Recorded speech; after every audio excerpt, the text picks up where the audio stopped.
Hello friends, knowledge track पर आपका बहुत बहुत स्वागत है। दोस्तों, सुभाष चंद्र बोस की जीवनी का ये सेकंड पार्ट है। इसमें हम आपको बताएंगे कि सुभाष चंद्र बोस जब 1933 ईस्वी में यूरोप गए तो उनकी किस किस से मुलाकात हुई और उन्होंने भारतीय स्वतंत्रता संग्राम के लिए क्या क्या प्रयास किए। अभी तक आपने फर्स्ट पार्ट को नहीं देखा है तो नीचे डिस्क्रिप्शन में दिए गए लिंक पर क्लिक करके उसे देख सकते हैं। दोस्तों, बिना टाइम वेस्ट किए पार्ट 1 को आगे बढ़ाते हुए आपको बताते हैं कि 1933 ईस्वी में सुभाष चंद्र बोस अपने इलाज के लिए यूरोप चले गए। वहाँ वे इटली के नेता मुसोलिनी से मिले, जिन्होंने स्वतंत्रता संग्राम में सहायता करने का वचन दिया। वहाँ पर आयरलैंड के नेता डी वलेरा सुभाष के अच्छे दोस्त बन गए। बाद में सुभाष यूरोप में विठल भाई पटेल से मिले। आपको बता दें कि विठल भाई पटेल सरदार वल्लभ भाई पटेल के भाई थे। 1934 ईस्वी में यूरोप में रहते हुए उन्होंने अपनी पुस्तक लिखने हेतु एक अंग्रेजी जानने वाली टाइपिस्ट एमिली सेंकल नाम की ऑस्ट्रियन महिला से मुलाकात हुई।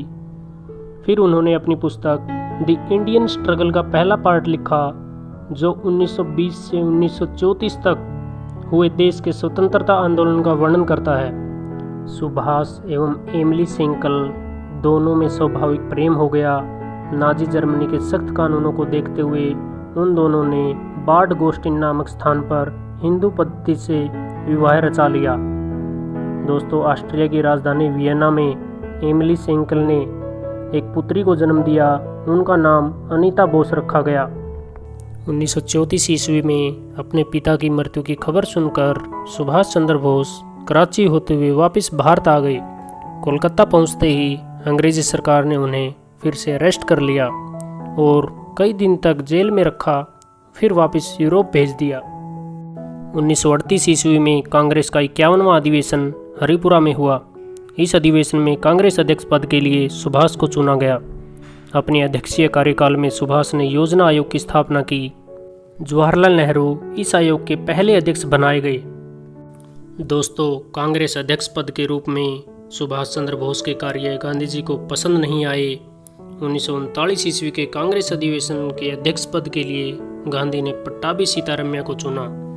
रविंद्रनाथ ठाकुर, प्रफुल्ल चंद्र राय और मेघनाथ साहा जैसे वैज्ञानिक भी सुभाष को फिर से अध्यक्ष के रूप में देखना चाहते थे, लेकिन गांधी ने इस मामले में किसी की नहीं सुनी। एट लास्ट कोई समझौता न हुआ तो कांग्रेस पार्टी में अध्यक्ष पद के लिए इलेक्शन हुआ। इलेक्शन में गांधी जी के विरोध के बावजूद भी सुभाष पट्टाभी सीतारमैया से 203 मतों से चुनाव जीत गए। 1939 ईस्वी का कांग्रेस का वार्षिक अधिवेशन त्रिपुरा में हुआ। उस समय सुभाष चंद्र बोस इतने बीमार थे कि स्ट्रेचर पर लेटाकर उन्हें अधिवेशन ले जाया गया। गांधी जी अधिवेशन में अनुपस्थित रहे। अन्य साथियों ने भी उनका साथ नहीं दिया। स्थिति ऐसी हुई कि सुभाष कुछ काम ही न कर पाए। आखिरी में तंग आकर 29 अप्रैल 1939 ईस्वी को सुभाष ने कांग्रेस अध्यक्ष पद से इस्तीफा दे दिया। 1 मई 1939 को सुभाष ने कांग्रेस के अंदर ही फॉरवर्ड ब्लॉक के नाम से पार्टी की स्थापना की। कुछ दिन बाद सुभाष को कांग्रेस से निकाल दिया गया, जिसके परिणाम स्वरूप फॉरवर्ड ब्लॉक अपने आप में एक स्वतंत्र पार्टी बन गई। सेकेंड वर्ल्ड वार शुरू होने से पहले से ही फॉरवर्ड ब्लॉक ने स्वतंत्रता संग्राम को और अधिक तीव्र करने के लिए जन जागृति शुरू की। उसके बाद 8 सितंबर 1939 ईस्वी को युद्ध के प्रति पार्टी का रुख तय करने के लिए सुभाष को चीफ गेस्ट के रूप में कांग्रेस कार्य समिति में बुलाया गया। उन्होंने अपनी राय के साथ यह संकल्प भी लिया कि अगर कांग्रेस यह काम नहीं कर सकती है तो फॉरवर्ड ब्लॉक अपने दम पर ब्रिटिश राज के खिलाफ युद्ध शुरू कर देगी। अगले ही वर्ष जुलाई 1940 ईस्वी में कलकत्ता स्थित हाल्वर्ड स्तंभ, जो भारत की गुलामी का प्रतीक था, सुभाष के यूथ ब्रिगेड ने रातों रात मिट्टी में मिला दिया। इसके परिणाम स्वरूप अंग्रेजी सरकार ने सुभाष सहित फॉरवर्ड ब्लॉक के सभी नेताओं को कैद कर लिया। फिर बोस ने अंग्रेजी सरकार को रिहा करने पर मजबूर करने के लिए जेल में ही आमरण अनशन शुरू कर दिया। हालात खराब होते ही सरकार ने उन्हें रिहा कर दिया, लेकिन अंग्रेजी सरकार नहीं चाहती थी कि सुभाष सेकेंड वर्ल्ड वार के दौरान मुक्त रहें। इसलिए सरकार ने उन्हें उनके ही घर पर नज़रबंद करके बाहर पुलिस का पहरा बैठा दिया। नज़रबंदी से छुटकारा पाने के लिए सुभाष ने कुछ महीने बाद एक योजना बनाई और 16 जनवरी 1941 को वे पुलिस को चकमा देते हुए एक पठान मोहम्मद जियाउद्दीन के वेश में अपने घर से निकले और शरद चंद्र के बेटे शिशिर यानी बोस के भतीजे ने अपनी गाड़ी से कोलकाता से दूर गामोहा तक उन्हें पहुंचाया।